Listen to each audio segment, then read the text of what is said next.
todos. Quisiera comenzar con la siguiente pregunta.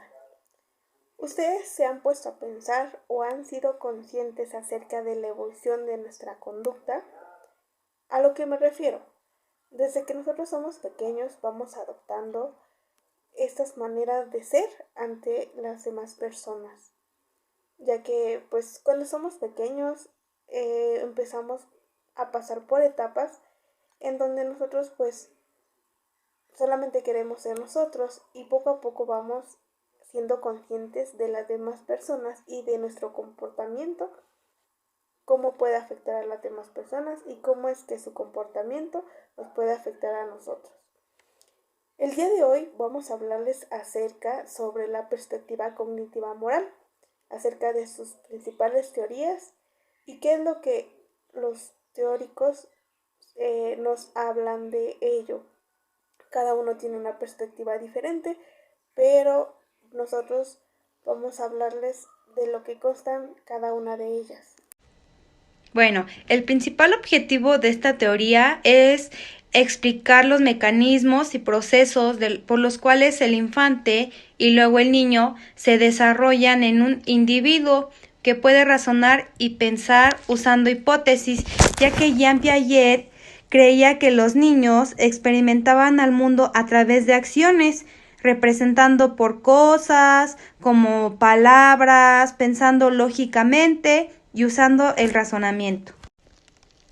Vamos a ver acerca de la teoría de Jean Piaget. Bueno, la teoría del desarrollo cognitivo, como se le llama, es una teoría integral sobre la naturaleza y el desarrollo de la inteligencia humana. ¿A qué se refiere esto?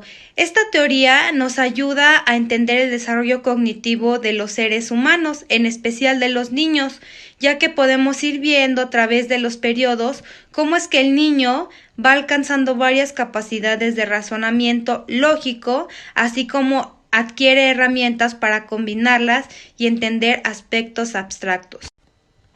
¿Cuáles son los principales aportes de Piaget a la educación?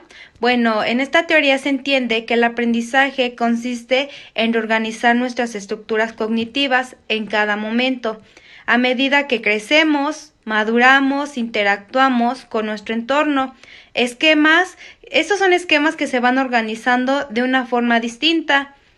Nosotros como individuos desde pequeños empezamos a aprender muchas cosas, a comprender cómo es que a lo mejor se prende la televisión, aprendemos a cómo escribir, pero todas esas cosas las aprendemos desde casa. Y los docentes en la educación son quienes nos van a ayudar a reforzar todo eso, tan solo en el escribir, en el leer. Nosotros ya vamos desde muy pequeños con una idea de cómo es que lo vamos a hacer. A esto es lo que se refiere la teoría de Jean Piaget. Bueno, ahora vamos a ver la teoría racional emotiva de Ellis. Esto se le llama TREC. En esta teoría nos habla acerca de que Ellis mantiene la idea de que fundamentalmente en el campo de las alteraciones psicológicas existe una gran interacción entre los procesos psicológicos humanos donde las cogniciones, las emociones y las conductas se superponen. Esta teoría se refiere más a la psicología en general. Bueno, la racionalidad según Ellis significa que cualquier pensamiento o conducta infiere significativamente en la supervivencia y en la felicidad del organismo. Es decir, que lo irracional va a ser aquello que es falso, ilógico y que no está basado en nuestra realidad y que dificulta o que impide que nosotros como humanos no logremos nuestras metas y propósitos más básicos.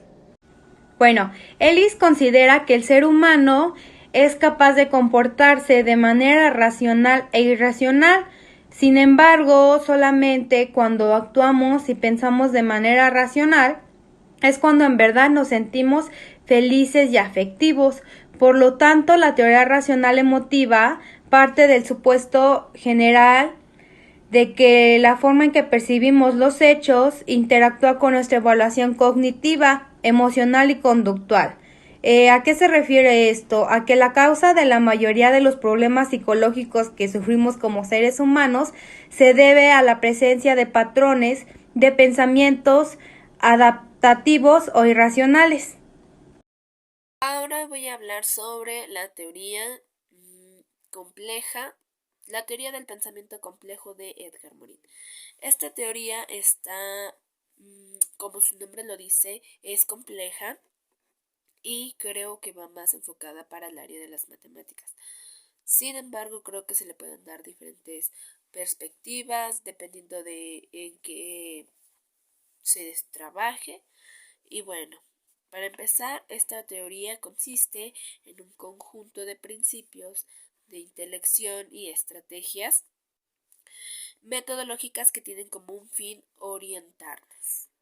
La perspectiva también habla mucho sobre la perspectiva y los planos de la realidad, eh, tener opiniones bien formadas sobre la información que se recibe, además que Edgar Morin dice, bueno, cuando se habla de complejidad, se trata de enfrentar la dificultad de pensar y de vivir.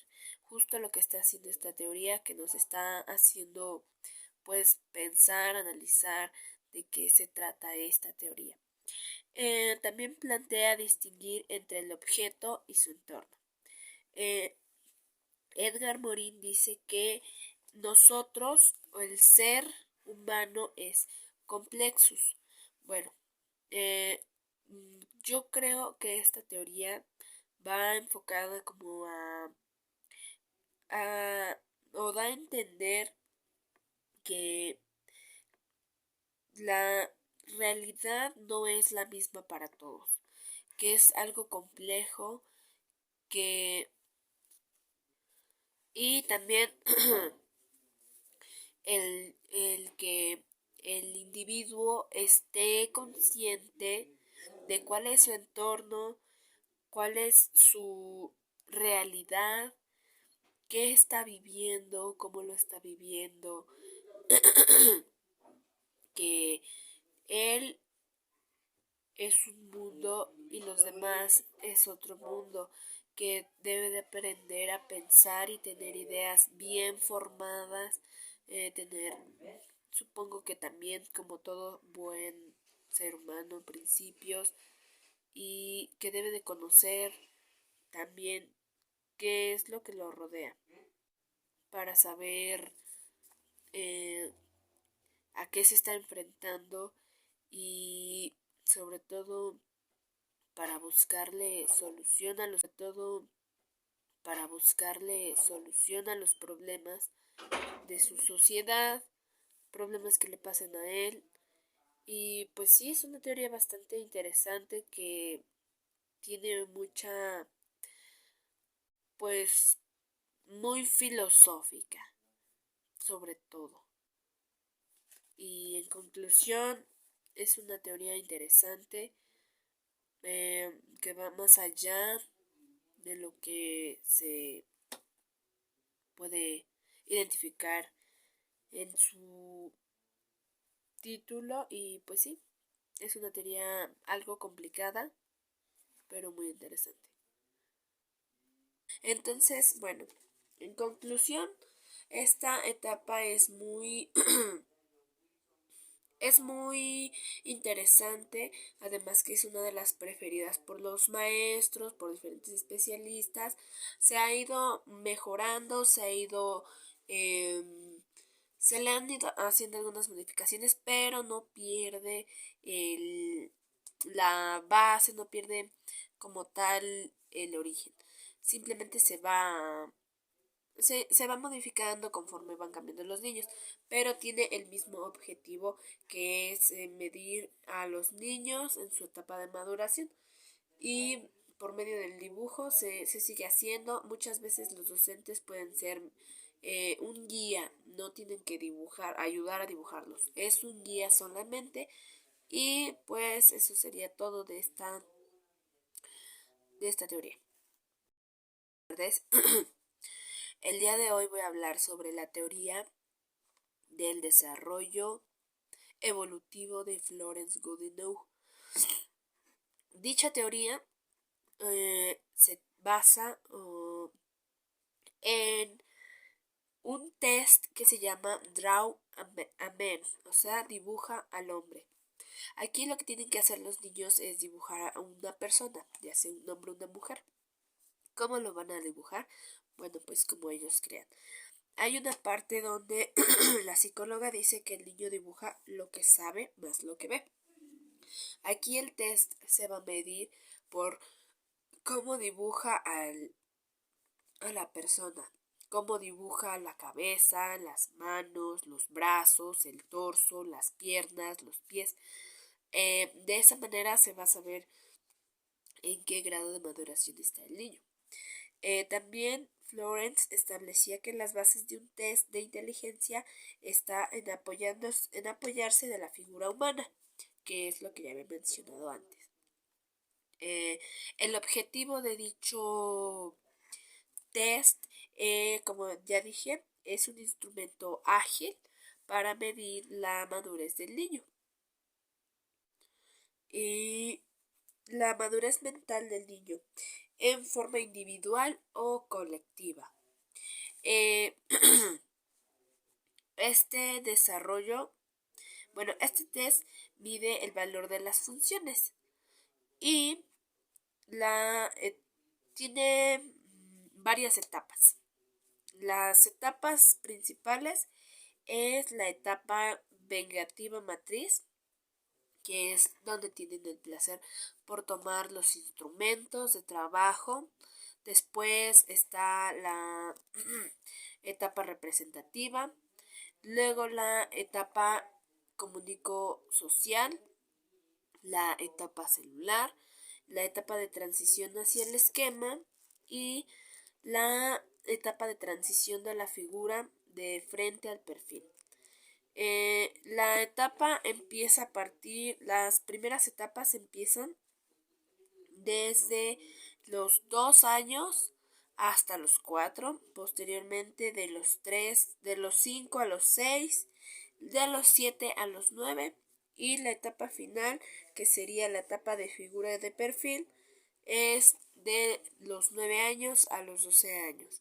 Entonces, bueno, en conclusión, esta es la teoría de Lawrence Kohlberg junto con la teoría de Jean Piaget son parecidas en cuanto a que los dos manejan estadios, pero con la diferencia de que la teoría de desarrollo moral de Lawrence Kohlberg se basa básicamente en que los pensamientos, los sentimientos y conductas de las personas actúan desde el interior realizando una evaluación sobre los hechos a partir de su percepción.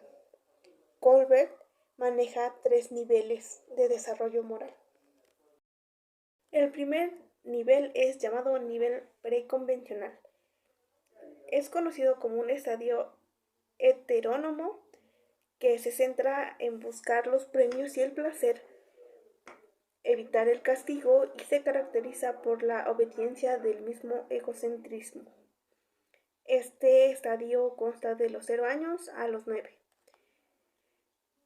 Pero como segunda fase también tiene que es un estadio hedonista instrumental de intercambio, es individualista y busca la satisfacción de sus necesidades desde la igualdad de intercambios.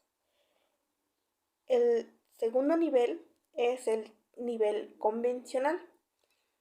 Es un estadio de la conformidad y de las relaciones interpersonales. Se mueve por las convenciones sociales y deseo de ser aceptado por los demás, conformándose a las expectativas de los que están a su alrededor. Tiene como segunda fase de este nivel que es un estadio de sistema social y la conciencia, por lo que es necesario cumplir la ley por propia convicción para ser un buen ciudadano. Ahora sí llegamos al tercer nivel, que es el nivel post-convencional. y este se caracteriza por ser un estadio de contrato social. Mm, El bien se define en función de los derechos básicos, valores o contratos legales de una sociedad. Es cuando el individuo ya debe de entrar al mundo adulto. Y tiene como fase que en este estadio tienen que ver mucho los principios éticos universales, para que tengan disposición a hacer el bien a los demás, y principios éticos universales que toda la humanidad debería mantener. Como lo mencionaba anteriormente, en estas últimas dos fases y niveles, el individuo debe de buscar la aprobación de su entorno inmediato y debe de cumplir con sus intereses personales para respetar las reglas sociales de su entorno. En este estadio se da la apertura al mundo con un contrato social y una toma de conciencias de la ética y la moralidad. Por lo tanto, esto es un sistema social en el que debemos de entrar para tener una vida feliz y gratificante. Bien, en los documentos revisados encontré que la teoría de Colbert no se relacionaba tan directamente con las emociones, no lo manejaba así muy específicamente, pero él demostraba que la forma en que las emociones morales se manifestaban en el individuo, como el orgullo, la vergüenza, inciden en la consecuencia del juicio moral, pues a partir de ella se regula y se realiza la valoración moral, proponiendo así una posible intervención educativa moral basada en la vergüenza y el orgullo. Y bueno, eso ha sido todo por parte de nosotras. Gracias por su atención.